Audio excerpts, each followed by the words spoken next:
माँ अपने तोतले बेटे से, आज रिश्ते के लिए जा रहे हैं, तुम वहाँ पर बोलना मत। बेटा ठीक है। लड़की वालों के घर जब लड़की चाय लाई, लड़का चाय पीते हुए बोला, हाय धर्म धर्म। लड़की फ़ौरन बोली, फूत मार फूत मार। लाइट नहीं है तो कमबख्त पंखा ही चला दो। बीवी, आखिर पठान ही होना, अक्ल तो है ही नहीं, पंखा चला दिया तो मोमबत्ती बुझ जाएगी। एक चोर सरदार ने अपनी मंगेतर को सोने का हार दिया।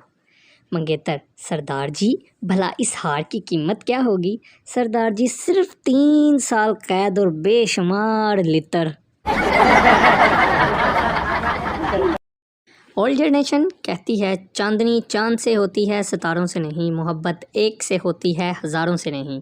और आज की न्यू जनरेशन कहती है चांद को मिल गई चांदनी तो सितारों का क्या होगा, मोहब्बत एक से कर ली तो बाकी हज़ारों का क्या होगा।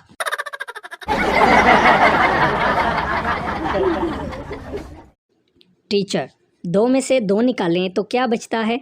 पठान, टीचर हमको सवाल समझ नहीं आया। टीचर, मैंने अगर तुम्हें 2 रोटियां खाने को दी तो बाकी क्या बचेगा? पठान, सालन। लड़की, मेरी अम्मी को तुम बहुत पसंद आए हो।